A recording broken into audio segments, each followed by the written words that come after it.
anytime that Mimi leaves the scene, she goes like, okay, bye! Yeah. Until she's out of the scene. Yeah.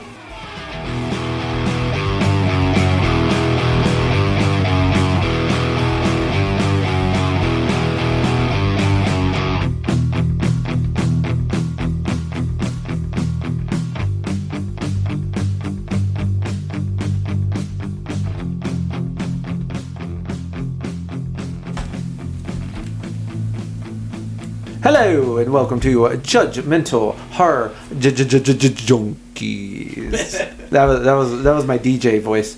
I am one of your hosts, Reno Dino Valentino, head doctor at the Asylum for the Insane. And with me, as always, is Goreship, the ship that sails the river Styx.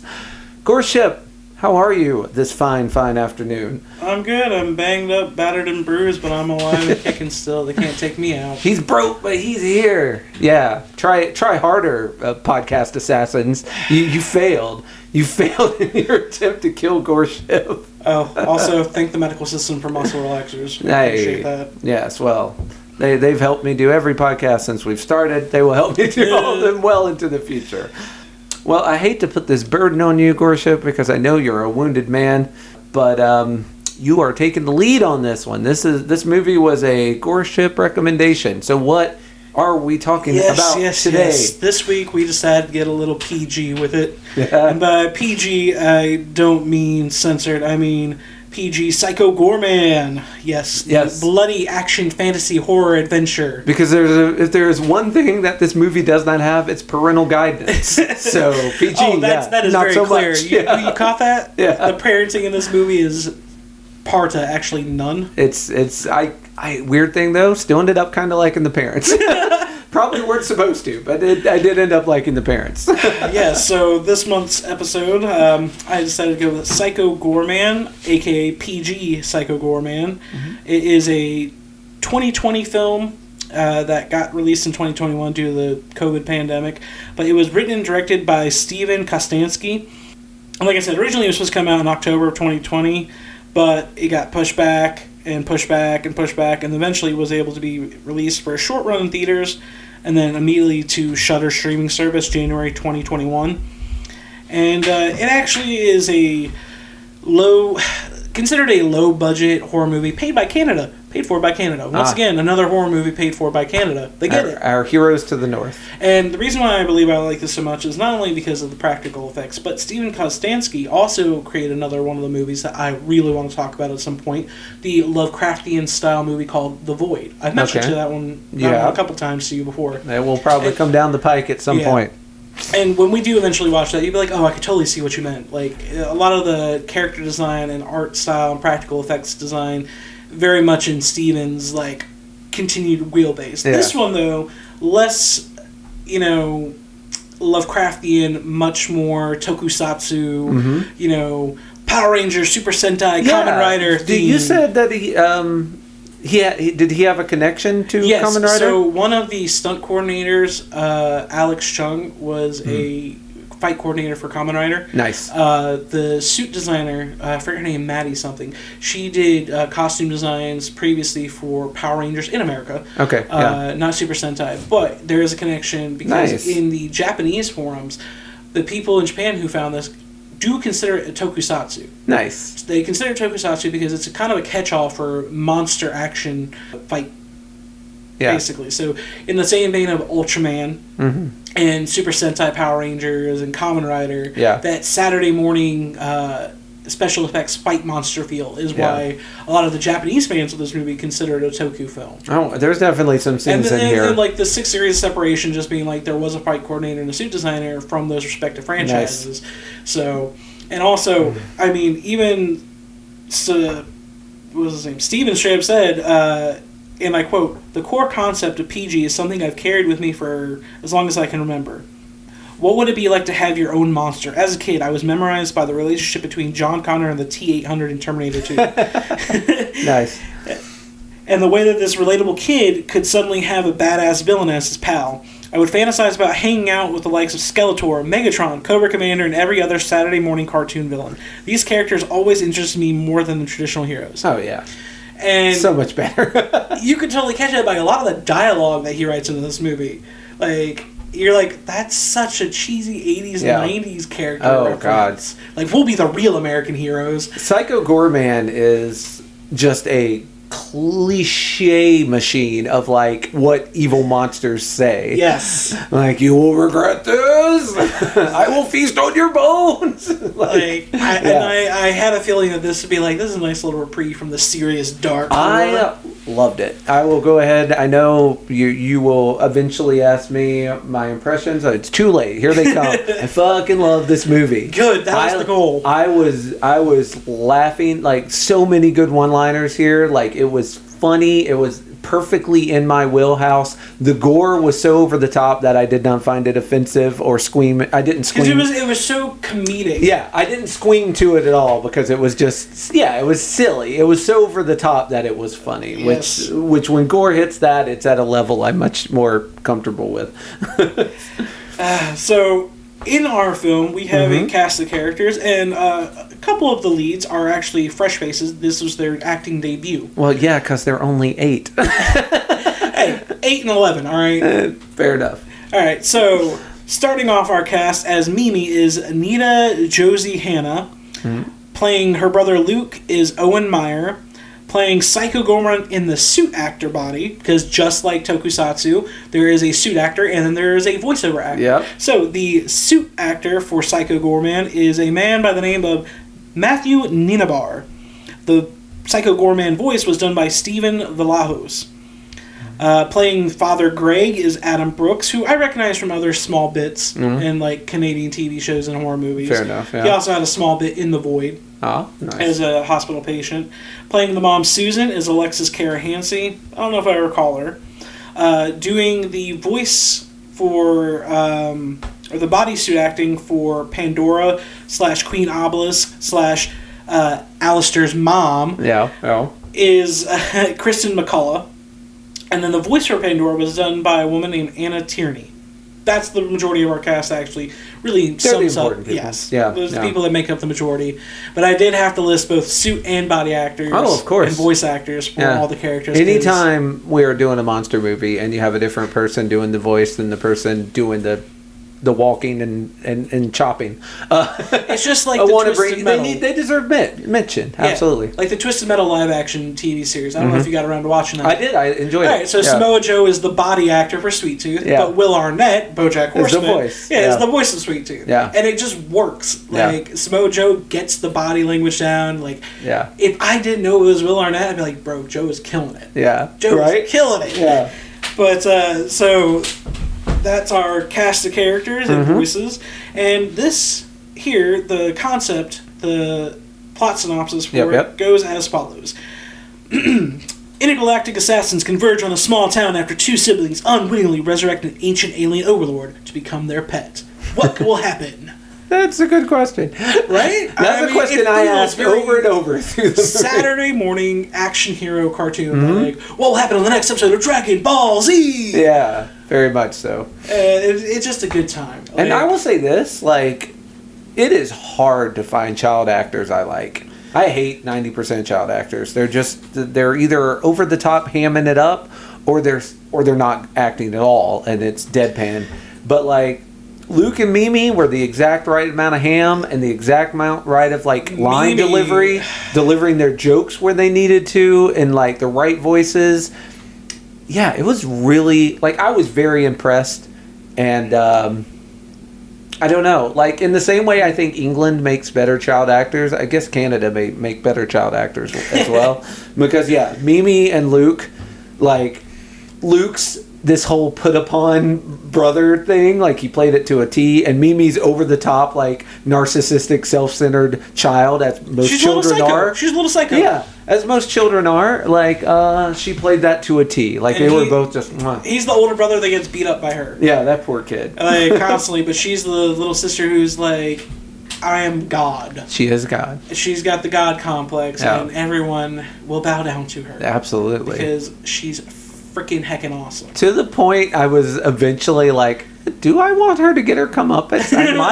I might at this point. After about an hour of this, I'm like, maybe she needs a little a little humbling. Yeah. I'm not usually a let's humble children person, but at this point I was like, maybe she needs a little humbling. She's dangerously full of herself. See, now I'm the opposite. I'm like, any chance that you need to get a child humbled, I think you should take it in a movie, because then they will grow up to be monsters who become political leaders. Well, some people don't even need the humbling before they become monsters. Enter Mimi. So, we begin our story with a Star Wars space scroll. Yes! I thought that would hook you as well, because we have a narrator who has decided to tell us the story of these two children who are, just an average, ordinary brother and sister, and this dark overlord that was locked away generations ago by the Templar Society will now soon be unleashed onto the earth. Yeah. By the most ridiculous series of events. Yes. It feels like an 80s cartoon explanation. Oh, yeah. Gygax has been imprisoned in the Phantom Zone, just like General Zod. But his Phantom Zone is inside a little box. A little coffin with a gem on it. When I first told you about this movie, and just like casually explained it, before you watched it, what did you expect going in versus what you got? I expected more like, we do get a giant monster at the very end. Spoilers ahead. Yeah, I thought it was going to be a lot more, because you mentioned Kamen Rider, I thought it was going to be a lot more people in super suits fighting monsters in super suits. Oh, it was just monsters in suits the whole time. Yeah, it's just monsters fighting worse monsters. Yeah, to the point that, any heroes? No heroes in this one, folks. Just less and more monster as you go. Or as Mimi explains it later, evil and worse evil. Yeah, evil and eviler. I just remember when I first heard about this film, like before there was even a trailer out for it, I was hooked at the idea of it because I had read a Bloody Disgusting article. Yeah. I'm a big fan of Bloody Disgusting for better or worse. Most oftentimes I get a lot of like my new movies. They give you heads up about this stuff. Yeah. And I just thought it was going to be cool because they were talking about this film that they had watched at a festival recently before it had been picked up for distribution. Yeah. And the guy who watched it was like, do you love Saturday action cartoon shows? Do you love the likes of Ultraman and Kamen Rider and Power Rangers? Yeah. Well, this is basically exactly that, but just a raunchy comedy, gore-tastic filled movie. And he's like, I hope somebody picks it up. And less than a month later, some Canadian distribution. That sounds great. Yeah. Raven Banner and RLJE Films decided to pick it up. Yeah. And, you had me hooked once he said, Sentai and Toku. Yeah. And I was like, yeah, all right. Well, I watch that, every weekend as it is, so fuck. And that's a fair description, too. It was not being oversold. That's a very fair description. But we get past our scroll and we get to Earth, where two kids are playing what I would... Crazy Ball! This is Calvin Ball. If anyone reads Calvin and Hobbes comics, Calvin and his pet tiger Hobbes often play a game called Calvin Ball, where you make up the rules where you go, and they're chaotic and crazy. This is Crazy Ball, a game with similarly chaotic and insane rules. And we meet Mimi and Luke, and... The winner of this game... buries the other one alive, and Luke says, that's fair. And at that exact point, I'm like, okay, Mimi is in charge. Luke is subordinate here. Poor Luke. Very Wednesday and Pugsley vibes.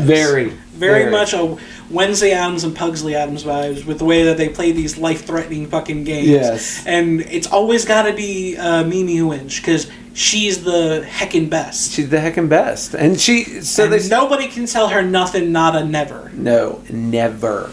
So they start playing this game, and at first you got this action-packed music, and they're throwing the ball in slow-mo, and then... It was literally the Power Rangers theme. And then but the best part is they take the music away, and it's ridiculous. You realize that once the music's gone, it's just two kids playing in the backyard with rubber balls.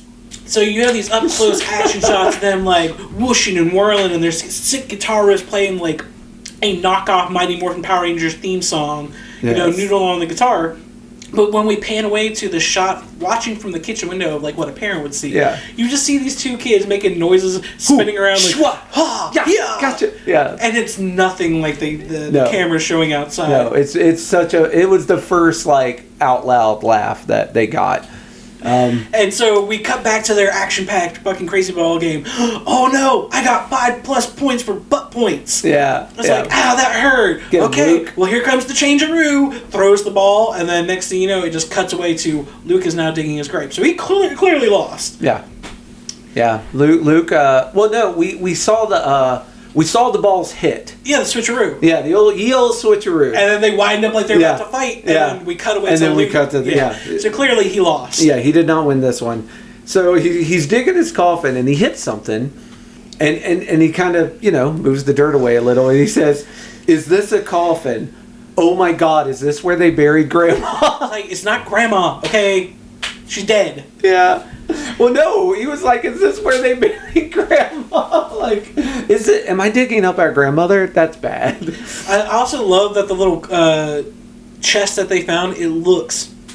Now, I know you weren't a big Power Ranger guy growing up, but the opening credits of when they find Rita Repulsa's, like, prison, it looks just like what Psycho Goreman is. It's like this little cylinder, like a trash can thing with a jewel on top of it that they fucking open the lid, and she's like, finally, after 10,000 years, I'm free! Yeah, Mimi takes this jewel, like, instantly as the spoils of war. She won the game, so she gets all the treasure. She somehow found the perfect combination with pressing the stone buttons. Oh yeah, to release the stone, there's a bunch of buttons around it, and she's like playing a little song. Eeny, meeny, miny, mo, I will always win. Yeah, and it works. It opens up, and she takes the jewel. Yeah, like a master thief. Like Catwoman couldn't have done it any better. So she takes the jewel, and the thing starts shaking. And they run out of the fucking grave. And of course, because they're kids, they're like, bury it. Yeah. And they buried that hole. They buried that hole pretty fucking quick. Well, especially when you see how long it takes Mom and Dad to do it later. No, not even Mom and Dad. We'll get there. Not even Mom He did the first scoop. We'll get there. Fuck you, Greg. We'll get there. Yeah. All right, so it's now bedtime. I also do want to re-emphasize the crazy narcissist of Mimi, where she's like, move out the way, crazy ball champion of the world, I get all the prizes, any jewel, that's mine. Yeah.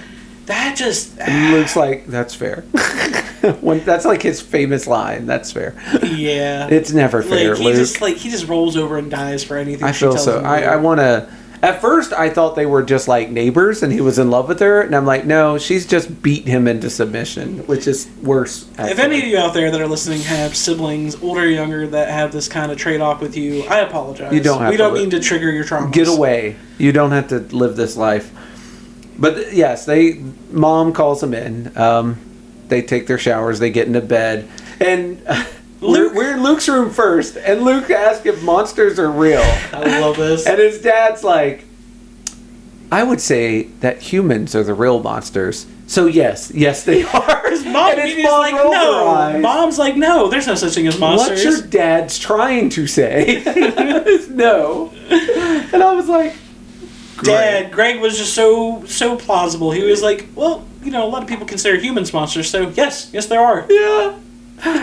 Which I plotted. That was great. I was very happy. And then they go into Mimi's room, get the same question. So Dad gets a second shot, and he doesn't even try this time. Mom takes over and tries to give the monster speech this time. The only thing he says is, what does he say? He says, man, a lot of monster talk tonight, isn't there? Yeah, it's like, what's going on with that? And it's like, did you do that to Luke's head, by the way? It's like, well, I am the champion after all. Yeah, it's not my fault. He's just, you've seen him. He's horrible at Crazy Ball.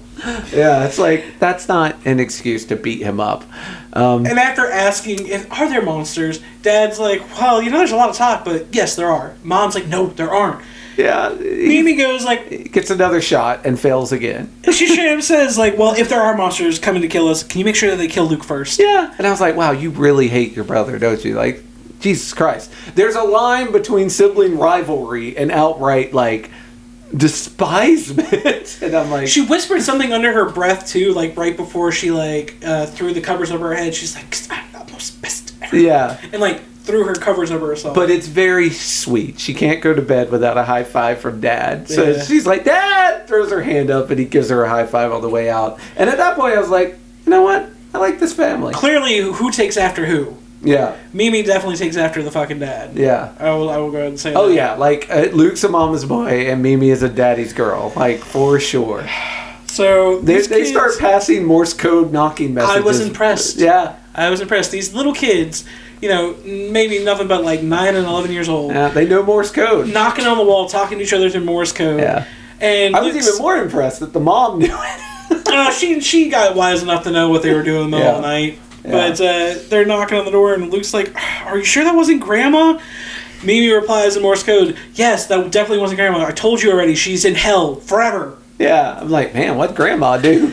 She probably would always not give Mimi her way. So Mimi was like, "I'm waiting for you to die, old lady." Yeah, exactly. Maybe she actually enforced rules.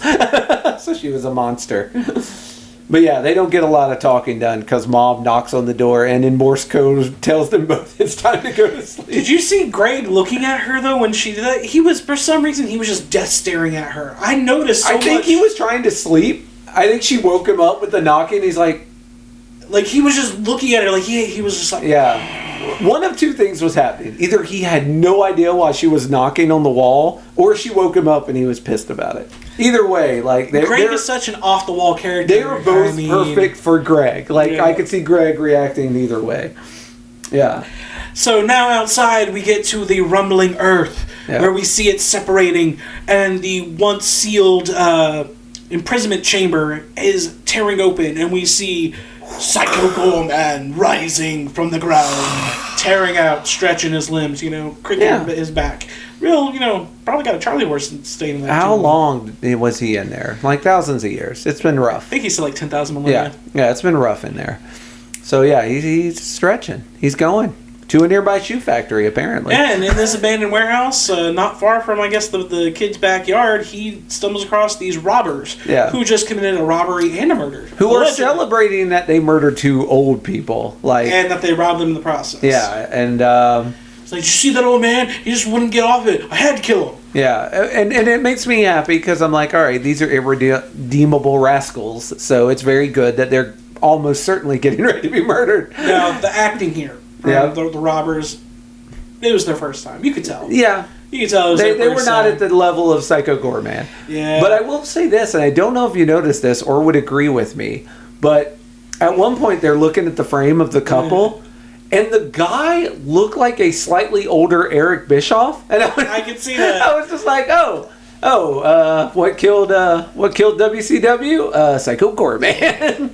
And it's so funny. He's like, "What? You guys even catch it? What? You got a couple wine glasses and a picture frame? Hey, fuck you, man! I panicked. That's a nice picture frame." He also said it was dark, so he was just grabbing random shit in the dark. I just love their response. Like, "Hey, fuck you, man! That's a nice picture frame." Yeah, we could put pictures of us in there. We'd look great. The 3 of us hanging out, maybe at the park. I'm just making suggestions. They didn't say that, but that would have been nice. Thank God that it was cut short and we get some gore pretty early on. Yeah, well, the movie's called Psycho Goreman. It'd be real disappointing if they didn't throw that at us pretty quick. The first 10 minutes of the movie, Yeah, we get not a triple murder, a double murder, because the third guy is left in eternal agony. Well, for a while. And of course, so once Psycho Goreman comes in, he's speaking in this ancient alien tongue. Yeah. And they're like, "Who the fuck are you?" And he's like, what a simple, savage tongue. The Aronian tongue. Yeah. Mwah, mwah. He's like he's tasting it on his lips for the first time. He's like, "Oh, what a primitive language. Yeah. Okay, we'll talk like this." So it'll be fine. I'll feast upon your bones and flesh. Yeah. And of course, they are stupidly think they can handle this, and they cannot. He uses his force powers to pull the 2 guys, the 2 little minions in front of him, grabs them by their heads, and just rips their heads off with their spines. Double beheading with no fatality. Yeah. Mortal Kombat style. It was very Mortal Kombat. And when the ringleader tries to run away, he's like, gets tossed across. Yeah. He's like, "Oh no, don't worry, I'll do much worse than that." Yeah, right. Basically, zaps this dude to be perpetually trapped in his own insanity forever, frozen in time as he rots away. Yeah. Yeah. That's not. Yeah, that's a power. Yeah. And our Psycho Goreman at this point kind of looks like a tar oily lava monster, sort of. At his first his first appearance, that was the image I was getting. I was like, because they keep him very in shadow. Yeah, so he was like covered in black and red and splotches, or it looked like red in this light. He's got like this big monster spine with spikes sticking out. So I was like, all right, this is cool. Then we cut away immediately to the next day where we see them staring at the hole that is freshly dug in the ground. And I gotta say, once again, Greg be Greggin'. Yeah. And let's be honest. Really unfair that the family thinks Greg should have to dig this hole. Hey, democracy. Democracy. The kids should have to dig this hole. I love that he has the most dad attitude because he says, first, I want to say, great job on the hole, son. Yeah. Secondly, this is unacceptable, and one of you is going to have to fill this in. Any one of you three. Yeah. Any one of you. And I was like, all right, I vote for Dad. No, you can't. You can't do that. Yeah. It's like, well, then, all right, well, if you guys all vote for me, then I'll just vote for all three of you, and my vote will cancel out all three of your votes. Yeah, but unfortunately, Mother is there, so that does not go that way. And in theory, Greg now has to do the hole. But he grabs the shovel... And that poor man's carpal tunnel really starts acting up. He gets one shovel. Stop playing devil's advocate for Greg. Shovel, and the poor man's wrist goes out, and he has to stop digging. You hear the clear snap of something in his hand. Yeah. Like as he goes to just, all right, I'm going to break ground on this dirt pile that's right next to it, so it shouldn't be tough. Yeah. As soon as he goes to stuff it into the dirt pile, you hear, oh, my hand, oh my God, I think it's broke. Yeah, and he has to go. So Mom has to finish filling the hole in. Jesus Christ. She is very put upon. He's made of glass, dude. He is made of fiberglass. He really does. I feel bad for him. Also, this is the part where I start to think that Mimi is definitely not sane. As they're walking to school, she's discussing all the things that she wants to do in terms of like, oh, I just want to go throw a bunch of shit around off a bridge, maybe hit a car. Yeah. And like, why are you even looking at your math? Throws his math homework everywhere and then objectifies a young man. Well, at first he's asking her like, should we get the cops involved? And Mimi's like, yeah, I don't trust the cops. And I'm like, well, you shouldn't, Mimi. Yeah. You are probably wanted for many crimes in this town. But yeah, they get to school and it is very funny. Luke has a friend named Alistair, and Mimi very, very interested in Alistair. Yeah. She calls him a hunky boy. She's like, how you doing, my hunky boy? Let's give us a little spin. Yeah, spin. I love that outfit. Give us a little spin. Let's take a look. And Alistair's like, no. Alistair is not under the same rules that Luke's. He can do what he wants. And he does not want to spin around for Luke's crazy sister. One thing I do love that I found myself repeatedly doing after watching this movie, anytime that Mimi leaves a scene, she goes like, okay, bye! Yeah. Until she's out of the scene. Yeah. I found myself... usually leaving chaos in her wake. Yeah. In this case, as you said earlier... Throwing Luke's homework everywhere. Yeah. Just for no other reason than to be a monster. Alright, so we flash forward past school, because I'm like, I would kind of like to see how she fucking interacts with her children. Her teachers, oh my God. I would love to see that, but it's not relevant to the story. The story is Psycho Goreman. Yeah. So, they decide, fuck it, we're going to follow those monster tracks from our backyard to the abandoned shoe factory. And they suddenly, and this is what I thought was very funny, they suddenly notice a huge hole in the fence, and I'm like, just now, huh? Not when you were out here looking at the hole with the family, not any other time. Now you're like, wait, there's a 8-foot tall hole over here in our fence. I feel like I would have noticed that a little sooner, but okay. And of course, Luke's the whole time is like, I really think we might need to go back. Like, definitely maybe bring Mom and Dad with us. Luke's a little sleuth. At least get the cops. He's like, I don't think a hobo made these prints. Like, they're too steady and even. Maybe he's like, well, yeah, of course not. That was Dad's theory. When's he ever been right about anything? Fair. For such a daddy's girl, she definitely don't have Dad's back. Yeah, right? Like, she can't admit she cares about people. Yeah. So finally, when they get to the old abandoned shoe factory, they wind up going in. They're like, I guess there's nothing in here. Yeah, anything that's supposed to be in here that's scary. Luke's scared, of course, and Mimi's like, no one ever died for making shoes. And I'm like, there's a lot of sweatshops that might disagree with you. I made that same joke. I was like, I think the kids in Asia would disagree. Yeah. And then she's like, besides, there's nothing scarier in here than me. And I was like, oh, child. Oh, the ego. Yeah. But, even she knew that was not a great one-liner. Yeah, eventually they step on the picture frame, the broken picture frame, and they turn to the left, and they see the dead bodies of the robbers spread out like artwork on the wall. They're beautiful. They really, you know what? PG made a nice little... Psycho Goreman, he's doing art. Yeah, he made a nice little art fixture with their body parts. Yeah. Added some decorum to the factory. Yeah. And Psycho Goreman, I guess, was hanging out here, because he walks right out past his art. It's like, hey, kids... gonna murder you both. He's in the middle of his monologue. Yeah. He's like, I am the Archduke of Nightmares, Small destroyer of worlds. I have ripped thousands upon thousands of bodies apart, standing on a kingdom of bones, and I... Shut up! Yeah. Just shut up! And he's like, what? Yeah. He's taken aback. That was rude. I'm like, how many kids... do you know would have the balls to cut off a monster mid-monologue? Only Mimi. Only one. But, yeah, her little gem starts at... Luke notices the gem in her pocket started glowing and acting up. And Psycho Goreman also notices this. And she pulls it out and very quickly, like way quicker than I would have, picks up on what's going on. Like she starts moving it left and right and he's following it with her eyes. And she... very quickly realizes that instant abuse she power. has control. Instant abuse of power. She realizes this gives me control over this monster, and I'm going to be a real monster myself. Pick my brother up. What? No, don't do that. Now spin him around really fast. All right, you can put him down now. Yeah. And so Luke, who has now been set down dizzy, staggers into the eternal death guy and knocks him over. Making Psycho Goreman sad because that was his masterpiece. He's like, no! And the lips of the guy say thank you. God. As he dies. I was like, that's good. Oh, that was pretty great.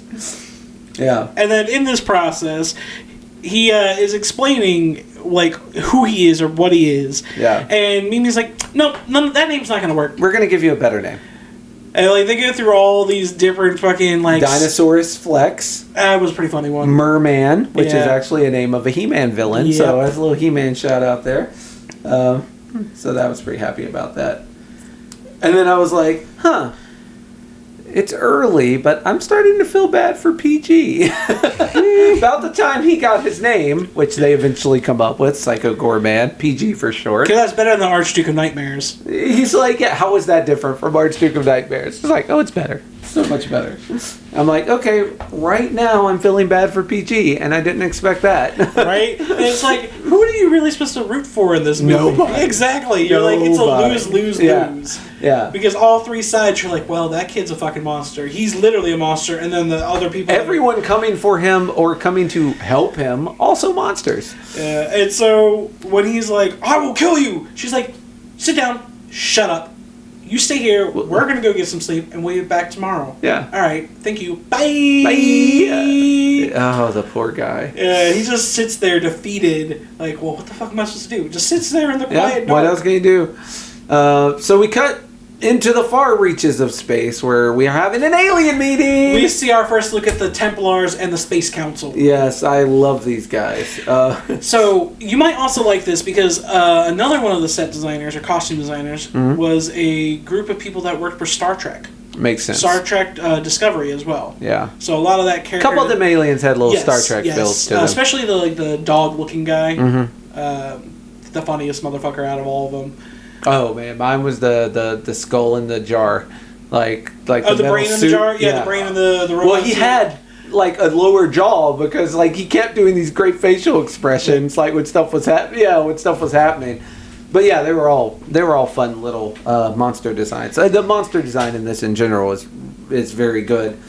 So the Space Council now knows that PG has been set free from his prison. One of them is talking about how difficult the code to free him was, and how unlikely it was that this would happen. He's like, oh, the code was genius. It's impossible anyone could have gotten it. And it's like, a girl got it on her first eeny, meeny, miny, try. mo. Yeah. It was literally the eeny, meeny, miny, mo theme. Yes. Like, how genius could you really have been? Yes, but you say Templars, I immediately think of the Crusades, and sure enough... that is the point. These are no better. Yeah. Even though they look like angels... Pandora, the head of the Angel Union, is not a nice lady, and she is all about catching Psycho Goreman again and killing him this We've time. got to stop him from extinguishing all light in the galaxy. Yeah, this time we murder him. In theory, you know, on paper, when someone says that, you know, like, we've got to stop the darkness from extinguishing all light in the universe. That sounds like what a hero would say, right? It does, yes. Okay, cool. So I'm gonna... As long as she doesn't immediately follow that up by turning a living, breathing human into a Rubik's Cube, we're okay. So what happens next, Goreship? She decides, well, I need to get closer to these Earthlians, because she doesn't know they're just called Earthlings or humans. Yeah. We're going to get closer to these Earthlians, so bring me an Earthlian. Abduct some random fucking woman. She's like, what the hell is going on Whose here? only Don't crime worry. was wrong place, wrong time. This will be all over soon. You're here to help us. She zaps her into a little fucking, closing force field that turns her into a meat cube. Which then Pandora eats the meat cube so she can take her form. Yeah. And become human-like. Not a bad lady, huh? And then she smashes the remains of the woman on the table. And that's when you get the very funny shot of the skeleton in the jar, like with his jaw and he's just kind of like ah! it's just like a robot suit guy, but it's such a subtle little thing where he's got no eyelids, but his eyes look like they're bugging more than they already were. And then the dude next to him actually puts his hand over his eyes. That's so funny. Yeah, comedic timing. great. Like I said, this has all the tropes of, like, you're supposed to take it seriously as an action adventure, but it's super comedic. It's so and gory. funny. And so Pandora is the clue, like, she's a little better because, like, she's not going to kill everyone. She's just going to kill lots of people. So is that better? Maybe a little, by degrees. But yeah, not now a good that we person. know Pandora is heading to Earth to try and intercept and stop PG once again from his reign of dark, abysmal terror, we get a New Day adventure with Mimi, Alistair, and Luke going through the woods, heading back towards Mimi Shoe wants Factory. to show off her new toy at the Shoe Factory. She's like, Alistair, look at this cool new thing I got. Meanwhile, she's describing her dream, which I'm always like, oh, just shoot me in the head now. She got to eat cake with the president, and she's the only birthday that matters, and it was the most yummiest cake ever. But then she woke up before she could finish eating the yummy cake. I will tell you, it's just, I've said it before, I'll say it again, just a little tip. Like, no one cares about your dreams unless the person you're talking to is in that dream with you. Then they only care about the part they were in. Rest of the dream means nothing. Well, the takeaway that I got is that the president was telling her that she's the only important person on this earth. Yeah. And that only her birthday will be celebrated going forward. And that's what makes her happy. Yeah. So a little psychopath, man. They very kindly bring Psycho Goreman some magazines and a TV. So he's got entertainment now. He's looking through the magazines. Not only magazines, she brings him hunky boys. Hunky boys. He's looking through it, and this is a line I wrote down because I love it. Petty displays of wealth. How can your short lifespans support such narcissism? Like, that's a good question, and I wish I knew, man. I knew. It's like, I have no need for such things. It's like, yeah, but I do not like hunky boys. Or do I? Yeah, he's like, as I start growing, these guys. He's questioning. Boys. He's like, maybe I do like some hunk. Yeah, maybe a little hunky boys. And so finally, Luke's just basically like, all right, so what's your deal exactly? What are you? And we get the villain origin story. Yeah, story time on Gygax, his home planet. This is where we can definitely say that religious expansion through genocide and enslavement spans across multiple universes, not just Christianity on Earth. Dude's even being forced to build the pyramids. Let my people go. Yeah. So the story goes that the Templars invaded PG's home planet of Gygax, and they forced his people into slavery to build their churches or die. Yeah. And then if they did die, they just made them into the churches. They just used their bones to build the rest of the churches. Yeah, use every part of the indentured servant you've made. And one day, after being a slave for however many years, hundreds of years, he said, he uncovers an ancient gem, the gem of Paraxidex. Yeah. And he decides to absorb that gem, giving him ungodly dark powers. Yeah. And now he uses that to destroy all the Templars on his planet. Think of the end of Indiana Jones and not Last Crusade, not Temple of Doom. Raiders of the Lost Ark, where they open the Ark at the end and like the ghosts come out and kill all the Nazis. You find a magical artifact and it helps you, win the day. Yeah, pretty much. It gives it superpowers and he beats all the Nazis. I mean Templars. He frees his home planet and he decides, that's not good enough. I just got to kill all these motherfuckers across the multiverse. He starts taking over other planets and I'm assuming he picks these people up on other planets, but he forms this group called the Paladins of Sidon, and each one is like a different species. Representative from each of those planets that were formerly imprisoned by the Templars. Yeah, so he makes a little army, and he's like, we're going to bust all these Templars. But he kind of makes the same mistake that, like, the Dark Judges and Judge Dredd make, that crime is committed by the living, so living itself is a crime. He's kind of decided that, like, as long as there's anyone left alive, that person might imprison him one day, so we need to destroy all of life. Everything has to be destroyed. Which is maybe a little overkill, possibly. And so in his quest to destroy all the remaining light in the galaxy, he is eventually betrayed by an unknown source. He is betrayed and imprisoned by the remaining Templars. Which is where we found him at the beginning of the movie. Pandora, who takes such pride in that she was the one to, kidnap him and send him away. She wanted to kill him. That's what's put her at the head of this, like, the alien union we saw earlier. Like, the whole reason they all kowtow to her is because she's the one that stopped Psycho Goreman the first time. So it really, taking credit for someone else's work really got her a promotion at her job. And she says multiple times, she's like, I wanted to kill him, but we agreed. We decided eternal torture was better. Yeah. Imprisonment.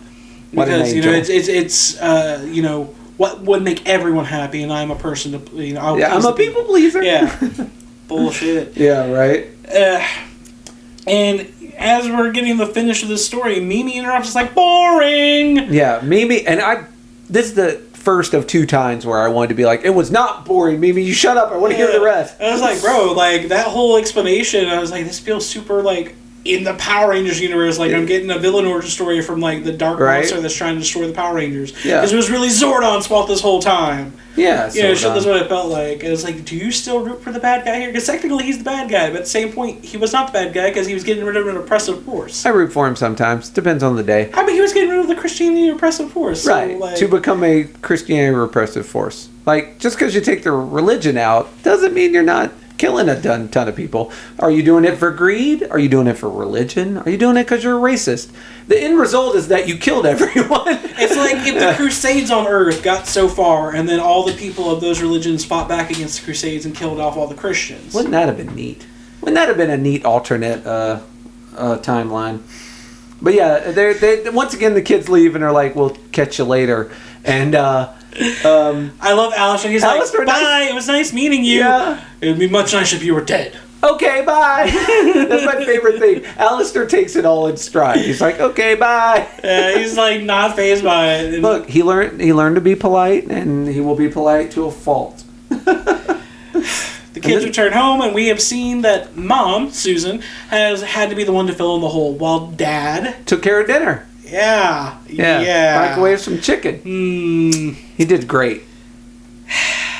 I'm sorry. So this whole dinner thing was just very funny. He thinks it's the bomb.com. Yeah. Everyone else is like, why is it so tough? Yeah, this chicken's hard as hell. He's like, oh, microwave does that sometimes. I'm like, wait. It brings out all the flavor. You just microwaved a few dinners, and now you're talking like you did a 7-course dinner. Yeah. Greg. Shame. So this whole time, like, they're all, like, struggling to get the dinner because it is not edible. It is not good. Not edible, except for maybe the broccoli and mashed potatoes. Yeah, we're getting through the broccoli and the mashed.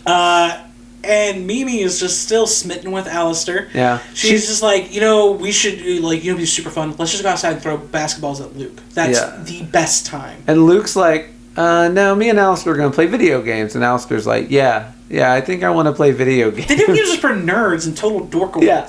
And they go play video games because she gets her feelings hurt. Video games are She's awesome. like, why does he want to be a loser nerd like Luke and not throw basketballs at Luke with me?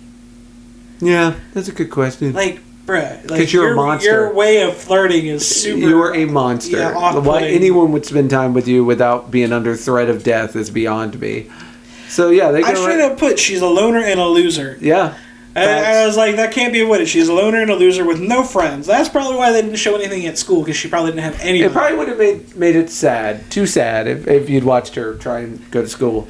Well, but luckily, she has someone to play basketball with. She's got a friend now. So she invites Psycho Goreman over to play basketball because she does not understand boundaries.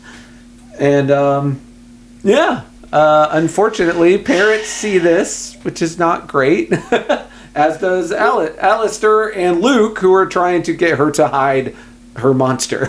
And she just plays. She's like, no, fuck you guys.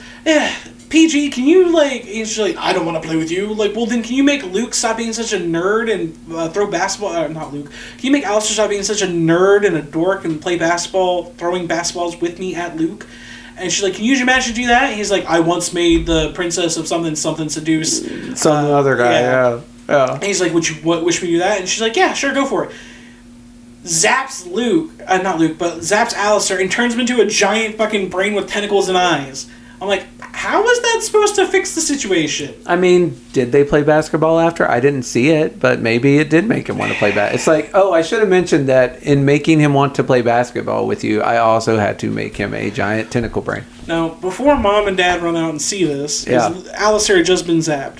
We cut inside to Greg chillaxing on the couch with his piece posted up. And he's like, yeah, total victory for this man. Yeah. Mom opens up the microwave. She's like, oh my God, what did you do to the chicken in here? He's like, I cooked a delicious meal for my family. That's what. You're welcome. And she's like, well, it looks like a total nightmare. You completely massacred it here. He just slowly turns with tears welling up in his eye and he says, you're welcome.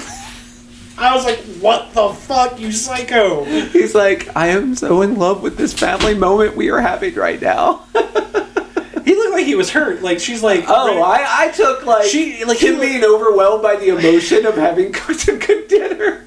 I mean, it might have been both. It might have been both at the same time. Both or either, yeah. Her kind of mocking his cooking. It was like he was just like, you're welcome. Yeah, God. But this gets interrupted by monsters outside that the mom sees through the window. And I'll give her credit, takes a baseball bat and immediately tries to protect her kids. And fails. Greg's like, no, not my lucky bat. Well, I think Greg saw the broken bat.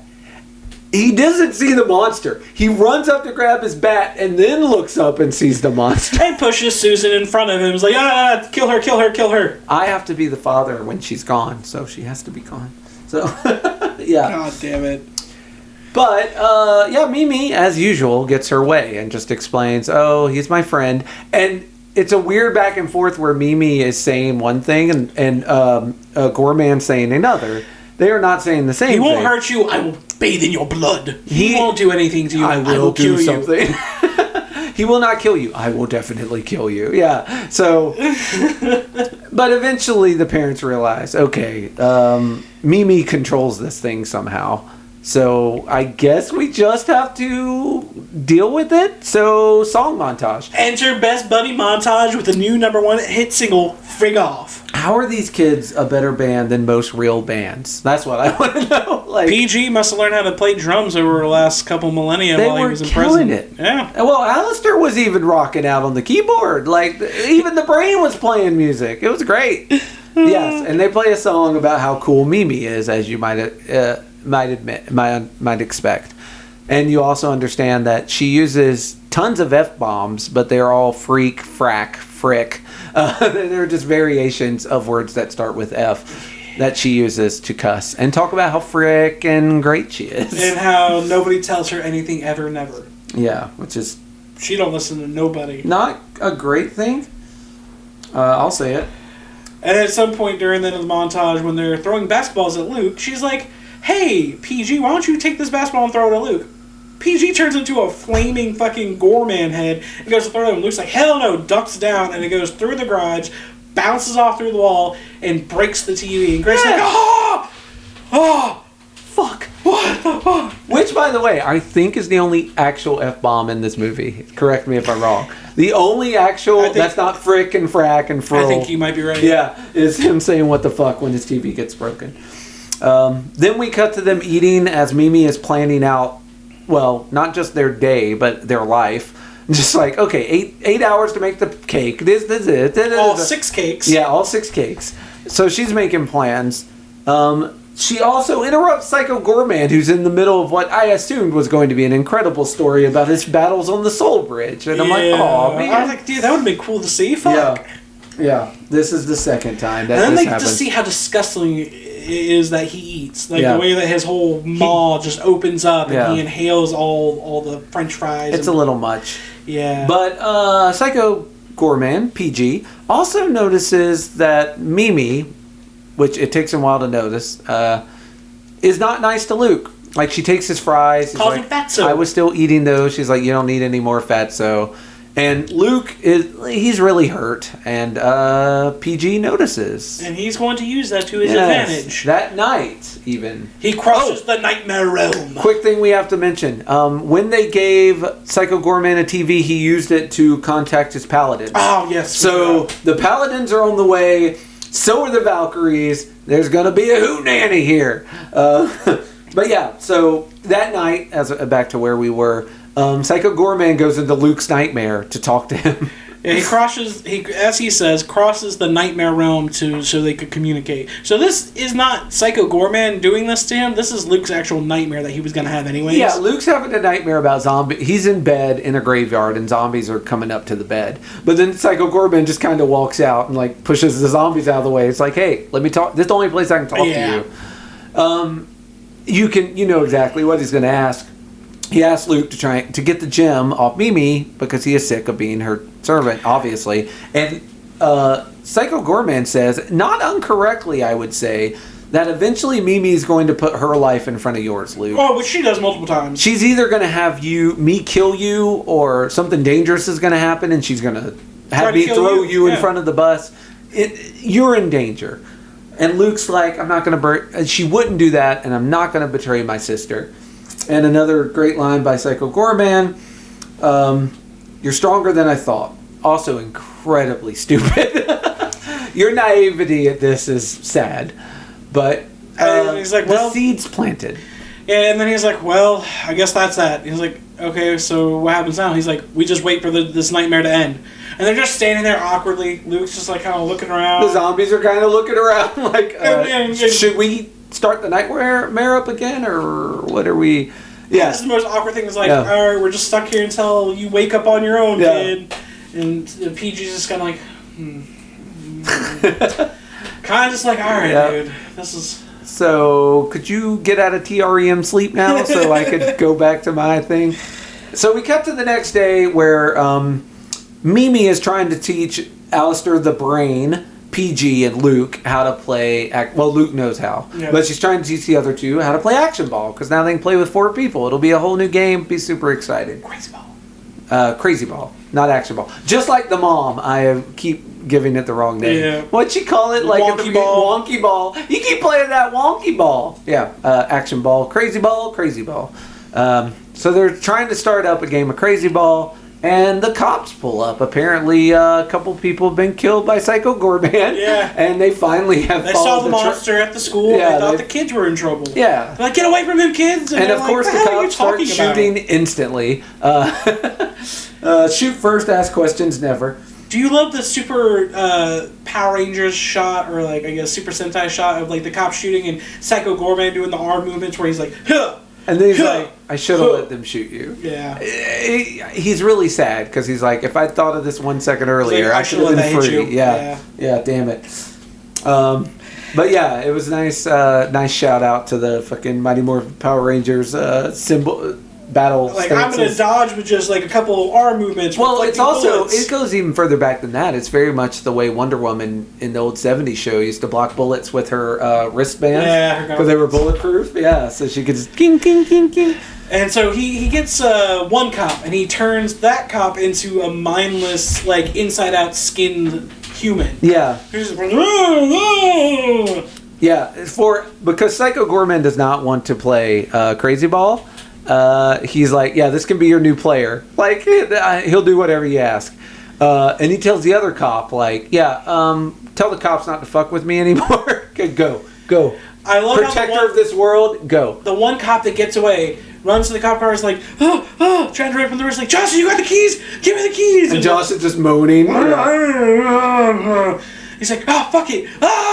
Runs away. He leaves, yeah. And then we get a very sad part where Alistair asks Mimi if he'll ever be normal again. And Mimi's like, no, but it's okay. I love you just the way you are. Gives him a little smooch on the side of his wet brain. And he just sadly walks through the grass and just walks off. Yeah. Well, I guess that's it for Alistair for the day. Yeah. Bye, Alistair. I think that might be the Alistair for the rest of the movie till the very end.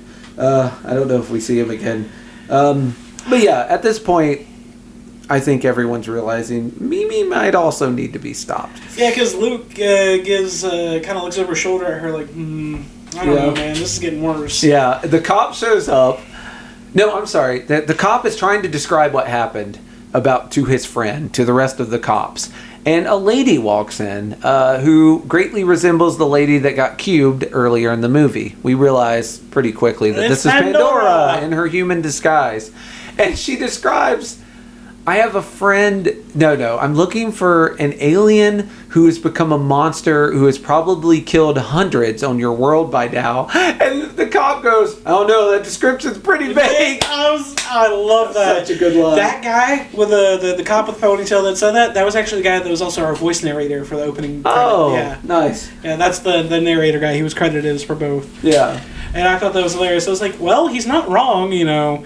That could be a politician. That could be a, like a jihadist army leader. It could be a lot of different people. Yeah. Humans are the real monsters, you know.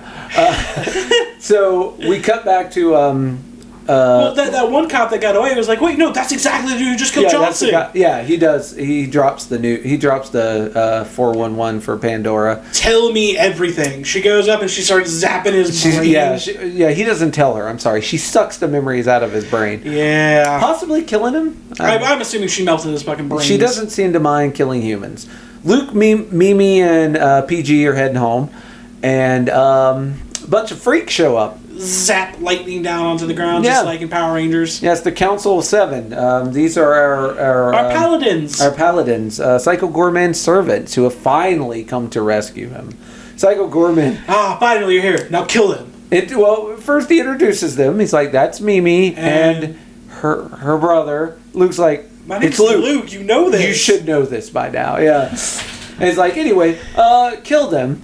And his men, his soldiers, because at least one of them's a lady witch. They just laugh at him. Yeah, they're like, no, we actually really like the situation where you're not bossing us around anymore. We have a council. Yeah, we all get to switch out the crown. Yeah, I learned it this week. Yeah, every few weeks, one of us gets to be ruler for an extended period of time, and we just share the power. Yeah. It's working pretty well for us. And, also, he's like, what are you talking about? I was like, yeah, dude, we're the ones that betrayed you. We locked you up. Yeah, we sold you out to Pandora so that we could get control of one of Gygas's moons. So now those guys They now rule over the fifth moon of Gygax. Yeah. The fifth moon. Not the first moon, not the second one, the fifth moon. Yeah, I'm sorry. Yeah, they will rule over one of the moons, in this case, the fifth moon. They're very proud of this. And Mimi is hurt that PG was going to have them murdered by his posse. So she uses the gem to not allow PG to defend himself. And the council gets jumped. The council starts beating the fuck out of him. Thoughts on this jumping his ass scene? Because, alright, so he's getting slashed and beat up, and you see the sparks fly. So everyone's got like a different weapon of choice. Now... I know which one you want to talk about. We get several different ones. We get the Witchmaster, which is a Japanese-style folklore woman with multiple eroded faces and a power staff. And her staff, she's using to cast spells. We have a Gygax native who is from the same planet as PG, who's wearing the crown this time around. Yeah, he looks it's his turn. Yeah, he looks like something out of the Undead Army from Lord of the Rings. Yeah. And then we have a robot man with a mustache that looks like a Power Rangers villain from the Zeo age. He sort of looks like a Greek statue come to life. Yeah, but like a steampunk robot. Yes, Greek exactly. statue. Yeah. And then we have a giant fucking tub of blood. He's basically a metal cylinder full of blood. There's a face and a left arm floating in there too. Yeah. There's some parts. A blood bather is what we call him. Yeah, he's got legs. He's walking around on. Oh, and also you have a villain, one of those paladins that looks like it's made out of wood. Come to life like a forest nymph. Yeah, but that one's cool because if I remember correctly, that's the one that's like keeps whipping out tombstones to break over his head like the Very Undertaker in a casket match. Yeah, very Power Rangers villain with all these weapons and stuff that they have. And it's very funny because they're beating the tar out of him, but the little can of blood is just spraying some blood on him. And it's in slow motion too, so it's supposed to be all dramatic. And then they cut away to show Mimi and Luke just watching it. And it just looks like he's just splurting blood on them while they're all kind of kicking the boots to him. Yeah, it's very funny. Are we Luke and Mimi are like, should we help now? Like, it feels like maybe we should. Mimi decides she'll help PG if he will apologize. Genuine apology, because he apologizes right off the bat. He's like, she does not buy it. She's like, no. I need it to be from the heart. That is beneath me. Yeah. No Gygaxian warrior. I am. And she's like, that's not what I want to hear. Yeah. So he's continuing to get just decimated. Please forgive me. I am sorry. Little one, or he called her something. It was almost endearing, and like little child or little human. Yeah.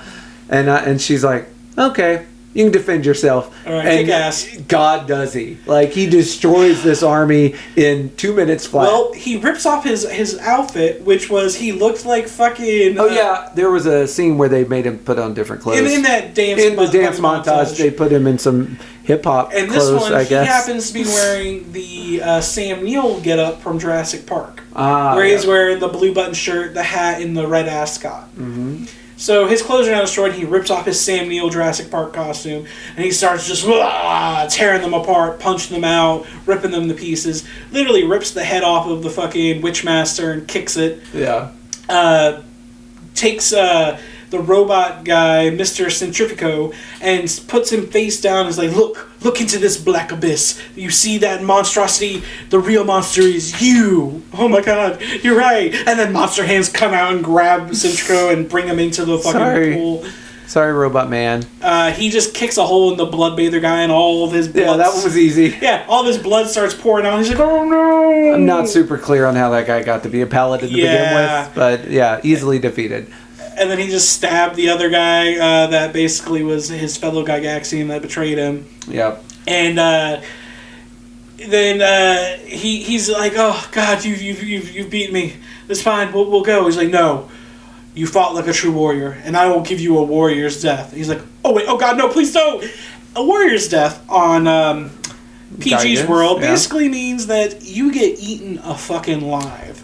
Yeah. His huge maw opens up. If anyone remembers the Jack in the Box scene from Krampus, that's exactly what I was thinking. Where we end up, yeah. Like, his mouth opens up in different ways and just starts chomping out. You see blood squirting everywhere. And PG even turns to the kids. He's like, the nightmares you just witnessed will follow you for the rest of your lives, leaving untold traumas. I'm sorry. Mimi's smiling. She's like, that was so cool. And Luke looks like he's about to throw up. But then PG kills over because it turns out that they had poisoned their blades with his blood, and now he is dying. Yeah. And they don't know how to get him back to the to get him help. So PG sends a psychic message to Dad, who was sitting on the toilet after having a fight with Mom. And PG has to come back 5 times because Dad is just not getting the message. Well, I love the fight when Susan walks in. She's like, what the hell is this? He's like, yeah, I went and bought a new TV. Oh, also, by the way, I think I'm going to take some more time off work. Because of my hand. My bum hand. So you're going to want to pick up some more. Doesn't even ask her. He's like, you're going to want to pick up more shifts extra at the pharmacy. Yeah. And she's like, what the hell do you even do around here? And he can't think of a single thing that he actually does. It was a bit embarrassing. She's like, what do you do here? What do you contribute? Yeah. And he's like...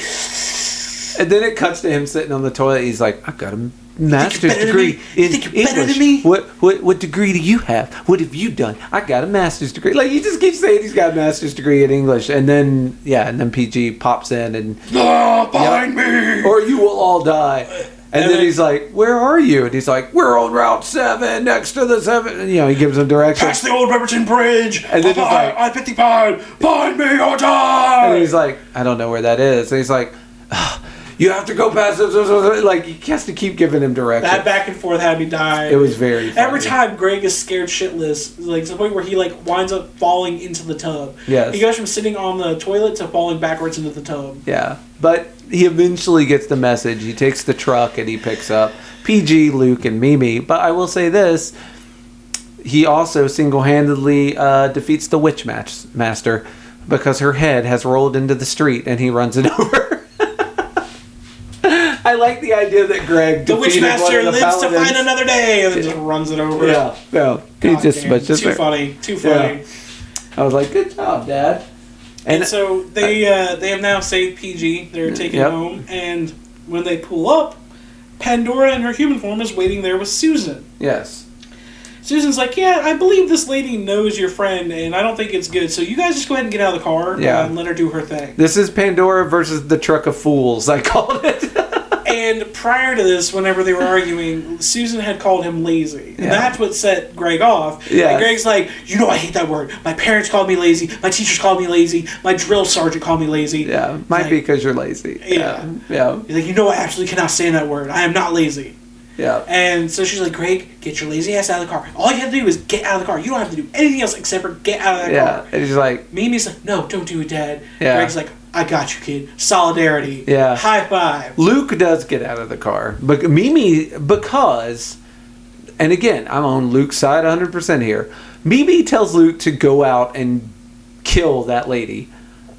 And Luke's like, I can't do that. Like... Well, then you're useless. Yeah, and so she's like, oh, you could probably take him. And then Psycho Goreman's like, you can't take her. Don't do it. And then Mimi's still like, no, you can take her. Go out and do it. And so, yeah, Luke doesn't like that. And Luke's like, you know what? I'm done with it. You're just willing to let me die. Yeah, like I thought we were friends. We are not friends. And so he gets out. And Dad and Psycho Goreman and Mimi drive away. Because Dad doesn't like being called lazy. You know what, surprisingly, I will say this is the one part where Pandora kind of acts like not like a villain. Mm-hmm. She's like, guys, I don't want you. I just want the, Goreman. I just want him. That's all I want. You just get away from the vehicle and I'll be on my way. Yeah. She could have just fucking annihilated them. She could have. And she threatens them with it later because she's like, and honestly, at this point, I was like, I'll be honest, ma'am, you and your son Luke are way better off right now. Just start over. Let Mimi and Greg go on and do their thing. You two stay here and just start a new, better life. Imagine if that's how the movie ended. She just blew the truck up with Mimi and Greg and PG in the back. Like, if that's just the end of the movie. Like, is that where we cut it off? How much do you think their lives would have been different? I mean, they would have been mad for a minute, but they would have got over it, and I think they would have had better lives, honestly. Agreed. Yeah, but instead, Pandora offers Mom a chance to get in on the action. Which is she gives her some weird drink that turns her into a Templar. Yeah, which is pretty cool. Meanwhile, they're back at the shoe factory, right? Yeah, PG, Mimi, and Greg wind up getting him back in there, covering up with some blankets, trying to stop his bleeding and his fever. PG tells Mimi, if I get my stone back, I'll get my power back. It'll save me from dying. But Mimi doesn't obviously know if she can trust him. She's like, if I give you this rock, you're going to kill all of us. He's like, no, I won't kill you and your family. Promise me you won't kill me and my family. And I'm like, you need to... That's literally all he agreed to. Yeah, that's just her and her family. You also really need to say, nor torture. Because he's already shown that death's not the worst thing that can happen. But he agrees, but she's still not sure. And the dad's like, it's very cute. He comes up, he holds Psycho Goreman's hand. He's like, can I speak with my daughter privately for a minute? And Psycho Goreman's just like, sure. I'm dying over here. Yeah, he's like, I don't give a fuck about these human issues. So he takes them aside and tells the van story, and I love the fucking van story. It's so good. You go ahead and recant, because you like that part more than me. I was a little off-put by it. I laughed. I was a little off-put by it. So he's like, I know right now you don't know what to do. So let me tell you a story, give you a little fatherly advice that will help you. When I was a kid at school one day, there was a man who told me to come inside his van and see his baseball cards. He had a ton of brand new baseball cards. And I naively followed that man into that van. And oh my God, he had so many cool baseball cards. It was the best time. So my advice is to you, trust your crazy new friend. I was like, that is a wonderful story. I was like, Greg, you were supposed to tell your kid not to get in the van. Yeah. You're supposed to tell your kid that you made a mistake getting in the van. Trust him, it's the grown-up thing to do. And I'm like, you know what? Trusting people for the wrong reasons kind of is a grown-up thing to do. So, yeah. Yeah, but not not a good dad advice story. No. But anyway, so Pandora, the newly formed Templar Susan, and Luke all show up to the hideout. Correct. And I love the visual of... We do have a quick praying scene from Mimi, though, where she asks God which shade she should wear. Yeah. Which is... And again, once again, she's like... Well, she threatens God. She's like not even you will tell me what to do. And she puts her fists up, and then she immediately gets back to praying. Yeah, I'm like... That was a waste. Like, nobody tells me what to do. Not you, not my mom, not my dad, not the president, not even God. Yeah, waste of a prayer, Mimi. But yeah, she snaps the crucifix in half on her knee. Yeah, like a psycho. Yeah. So then, Pandora, Mom, and Luke show up. I love the visual of Pandora and the mom bursting in through the door, creating a hole, while Luke just walks in through the door right beside it. He's all calm. He's like, hey. Yeah, and this happens right when Mimi finds out she doesn't have the gem anymore. And she immediately figures it out that Luke has it. She calls him a little thief. A traitor and a thief. Yeah. And it's a very funny scene where, like, they're escalating things and Pandora and PG are escalating shit. And Greg says, I'd like to help, but I'm just too damn lazy. Yeah. And then he just gives the eye to his wife. And Susan's like, Greg, you motherfucker! And that's when his wife decides to kill him. Try to at least. Yeah, well, at that point she decides to kill him. She doesn't achieve it. He does a good ducking and dodging maneuver. Yeah, right? Oh my God. And then she finally gets a hold of him and he's like,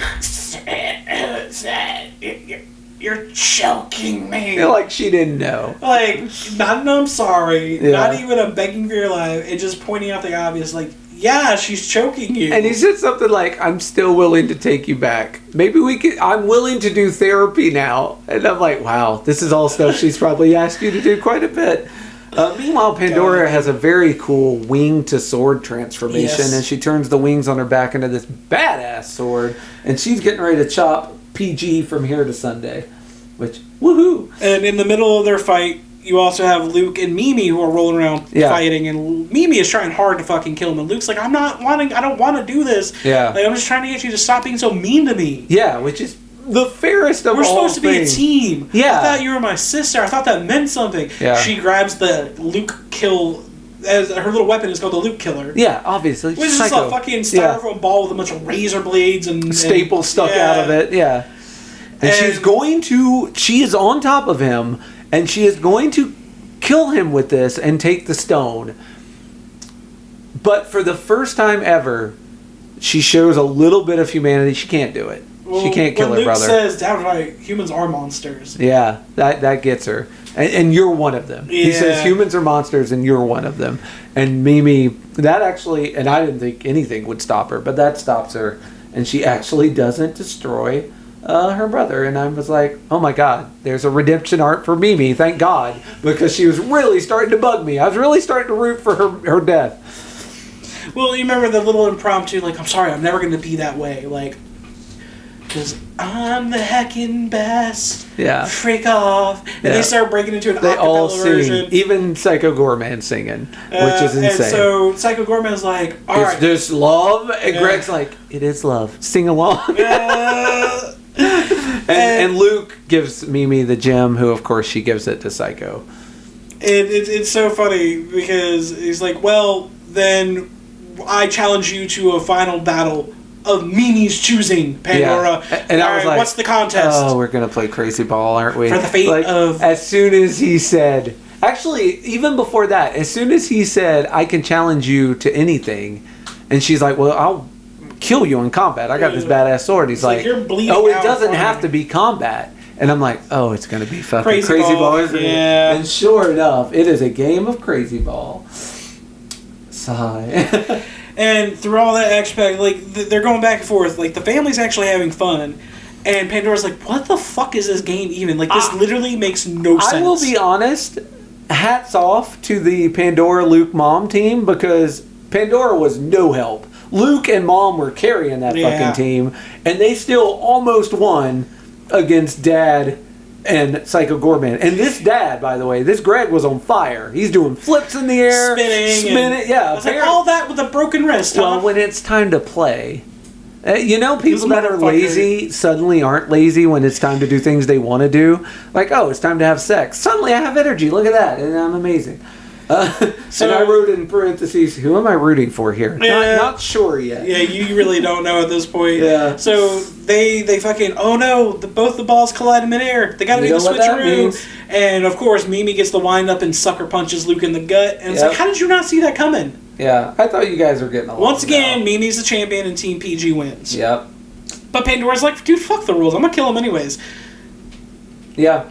Right before that, I thought this was funny as shit. They win, and Greg's super happy. He's like, high five! High fives PG and breaks his wrist for real with a bone sticking out now. Yeah. And blood squirting. He's like, oh my god! Oh my god! Oh, it hurts so bad. It's actually broken. It's really broken. Yes. And that gave me a good chuckle. I was like, good. Fuck you, Greg. You had that coming. I love Greg. Shouldn't have happened. That's what should have happened as soon as he actually tried to dig. That would have been that should have been what happened to him, is like to show how fragile he is. So Pandora, who's supposed to be an angel of truth, justice, and the American way, is suddenly like, sore loser. I know I agreed to this game, but no, I'm gonna kill you anyway. So Greg's like, well, I'll make my own. Or not Greg. PG's like, I'm gonna make my own sword. And starts like beating that Pandora ass. Before that, when she's like being the sore loser, she goes and attacks PG, who still hasn't gotten his gem back. Mimi blocks him. Oh yeah. And she goes and just like, fuck it, I'll kill you too, kid. Yeah. Susan's like, what the fuck are you doing? That is not my kid. Susan, with her Pandora powers, jumps in front and blocks Pandora's sword from killing Mimi. And this is when Mimi talks Luke. I'm sorry, this is when the song comes in. Yeah. And Mimi, Luke, Greg. Honestly, it's a little bit of peer pressure on Luke, because Luke says, all I want from you is an apology. And he does not get it. She's like, no, I'm not going to apologize. She sings the song, and for some reason, form of apologizing? Luke has to give it. Luke's just like, he's like, oh, I'm back in the band. So he throws her the stone, which she gets to PG. Then PG gets a sword. Pandora rips the power from Susan, turning her back into human. Yeah. And I was like, oh shit, she pulls some fucking Shao Kahn shit. But didn't kill her, which surprised me. Although she's now going to kill her with the sword. When she gets the power zapped from her, and Greg goes to catch Susan, Greg immediately, you think he's doing something like, oh my god, my wife, honey, baby, are you okay? He goes, hey Susan, honey, wake up. I think you need to take me to the hospital. I think it's really broken and I'm losing a lot of blood. And she immediately just wakes up and rolls her fucking eyes. Yeah. God damn it. Yeah. Alright, so PG has gotten his gem back, and now it's final fight time against Pandora. And he has to make a sword first. And he starts ripping chunks out of Pandora's body and her face and her spine. Takes a lot of her spine to make this sword. Makes a meat sword, as I call it. Yeah. The meat saber. The meat saber. Then we have a nice fight of between the two of them. At one point, Pandora gets knocked down, and like one of the magazines is open, and PG's like, "Not my hunky boys," and like slices. That's what puts him over the edge. That's what puts his hunky boys getting destroyed is what puts him over. It's like, I will destroy her now. Yeah, and then Pandora, as she's dying, is like, "You've released a horror you have no understanding of. The world is over." And Dad puts his arm around the family and goes, "I'm really proud of you guys." And I'm like, what? Did you hear what she said, dude? Yeah, and then we get the fucking the scene at the end. When he's like, she's like, just kill me now, just finish me. And PG's like, no, you fought valiantly like a true warrior. And she's like, no. And for that, you'll get a warrior's death. And everyone's like, no, please God, no. And basically Mimi walks the family out. You don't want to see this. You don't want to see this, no. And sure enough, he walks out, and PG basically, they're like, well, what are you going to do now, PG? He's like, well, you've taught me that the true power is inside, and is love.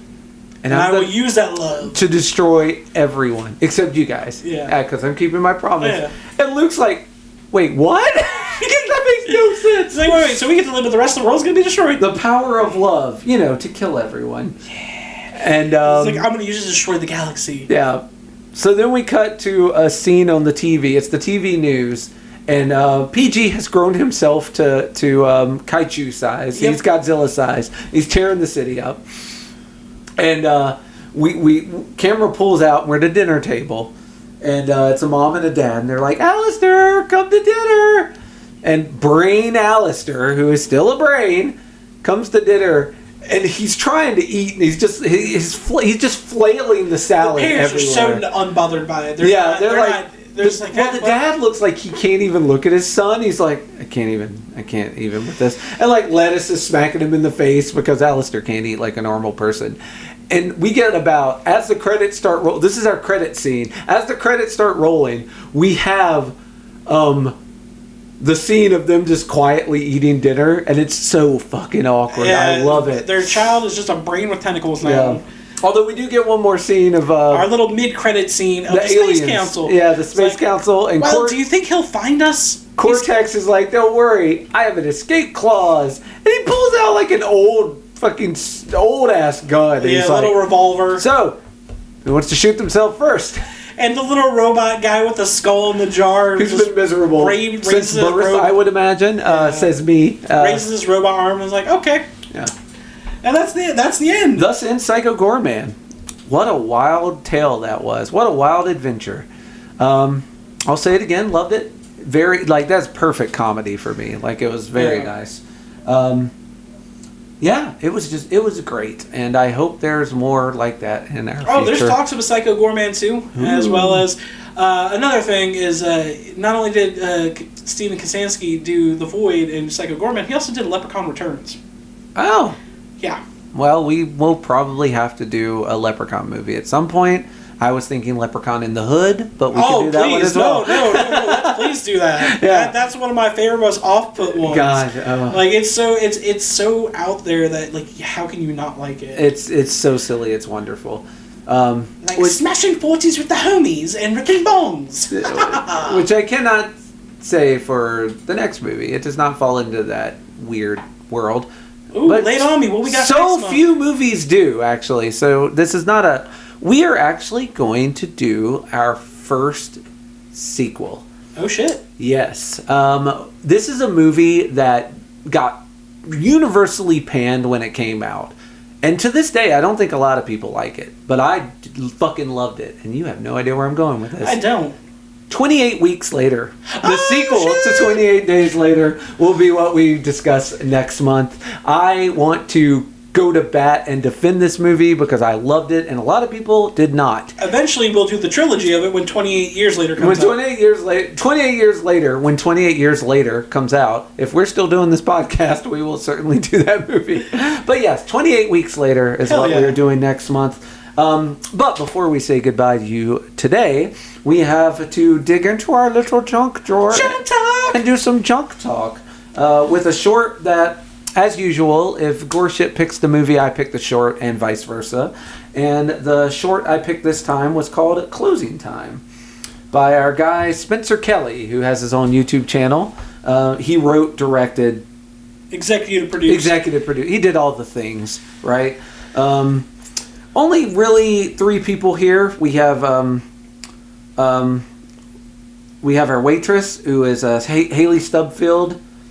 We have Emma, who is Adara Toop, and Raymond, the boyfriend, who Connor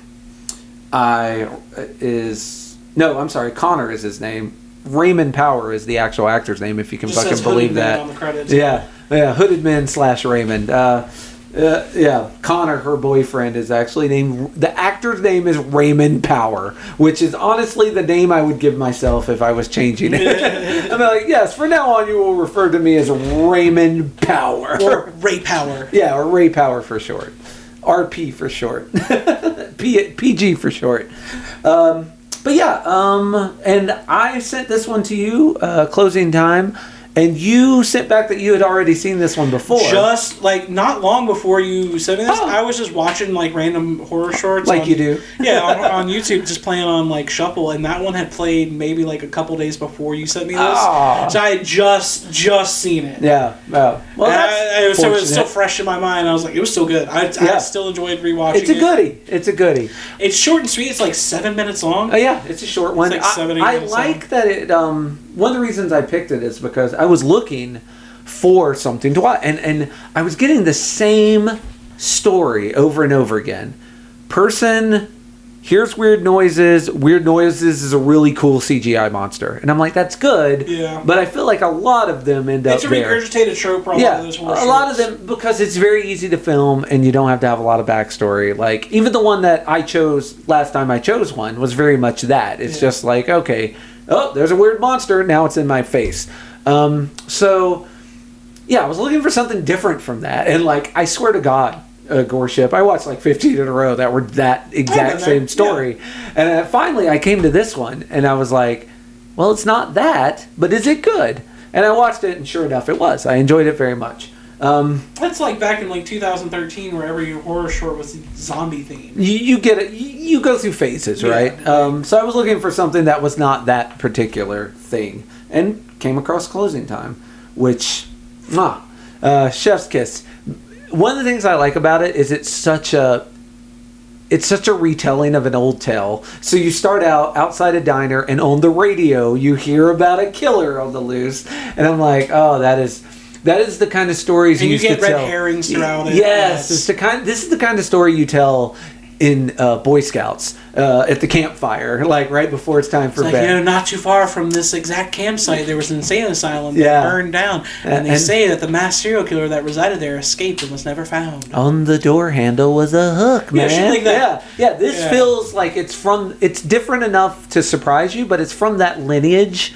And that, I'm always here also, for the that. setting is very encapsulated, so you don't have to worry about it being like out in a larger spectrum. And it was just a beautiful diner. Like, themes are red and white.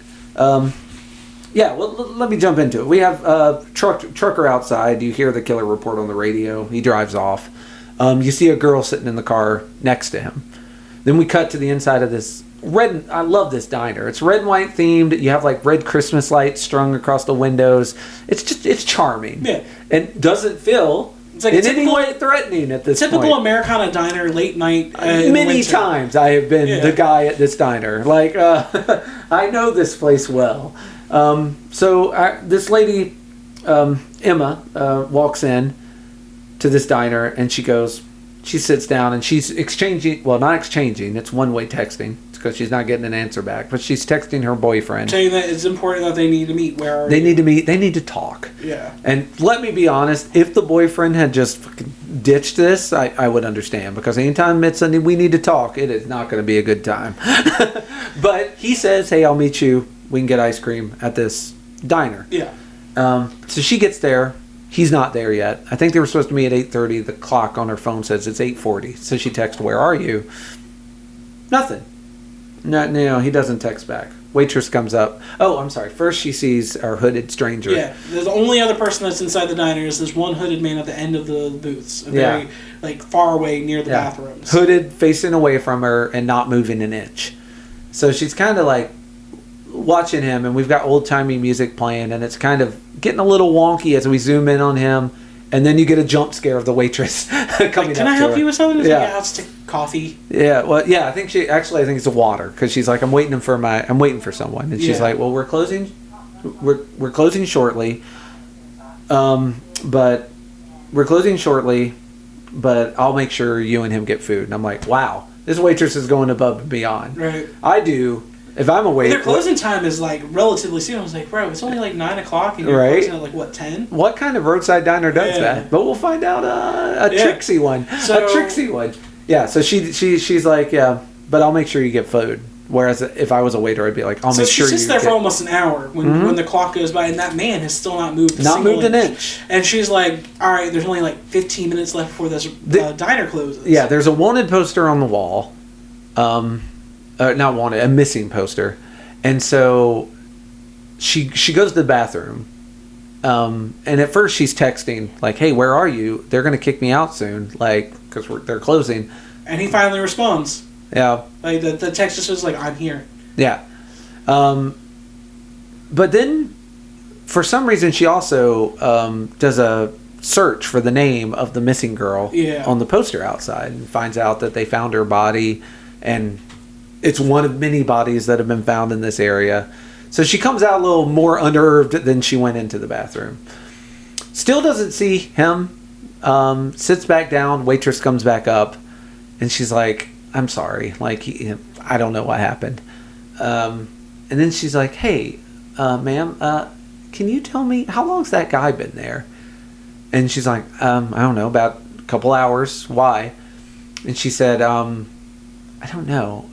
Maybe I'm just being weird, but he's creeping me out. Yeah. And the waitress slides into the booth beside her. It's like, oh my God. Thank God you said something. It's that feeling you get where you think you're the only one that notices something and someone else does, and you immediately like connect with that person. You're like, oh, thank God I'm not alone. Man. I asked him if he wanted something. He just didn't respond. He didn't say anything. Yeah, she tried to take his order. He said nothing. He's just watched her every time she's walked by. And she's like, I mean, I want to ask him to leave because we're closing, but I'm scared because I'm the only one here. And Emma... I'll do it for you. I'll do it. And I'm like, Emma, you're a real one. You ladies, you got to stick together. Emma's helping out her fellow lady. Good. Nah, bitch, that's your job. That's what you get paid for. Don't be that dude. Like, I would be scared to death. Honestly, I'm a dude. I would be scared to death if that guy had been in there and it starts trying to close.